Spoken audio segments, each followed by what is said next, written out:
Host Morale from Black Film TV. Hello, Jared. How's it going? Great. Thanks for having me today. You're no stranger to playing, real life characters. You've done it for nearly 20 years. So when you take on this role, what are you getting out of your research that's different from what's on the script? Well, you hope it's a great question. You hope to learn as much as you can and to be prepared so that in the moment you understand the character and the choices that need to be made. And that was certainly the case here. I mean, I dove in as deep as you can dive without losing your mind, and was intent on bringing this wonderful character to life. Mhm. He certainly was a colorful character and so forth. Was it a matter of watching videos as far as how he, just a persona, and people always like to say embody the character, did you watch videos or was it all on the page as far as his mannerism? No, there were very few videos of him.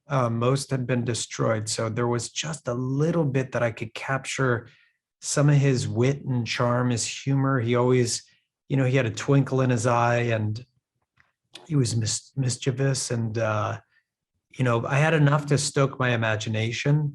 And then, of course, I devoured anything else that I could. Read everything that I could about him, every book, every article. I went to his grave site and spent time there as well.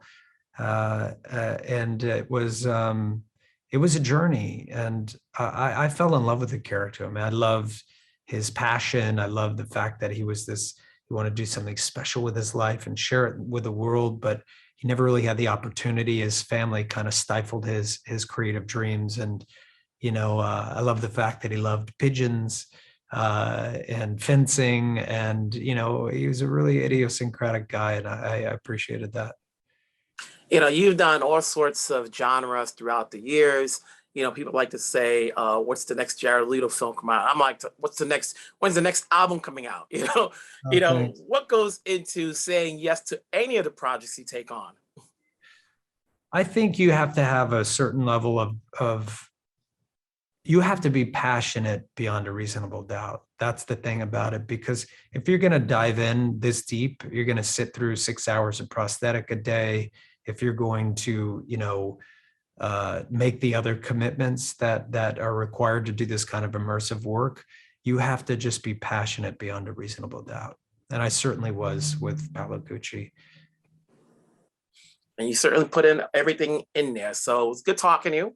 Obviously, you got more projects down the road, which I'll hopefully will talk to you down the road. But wherever you're at, stay safe and take care. See you on the next one.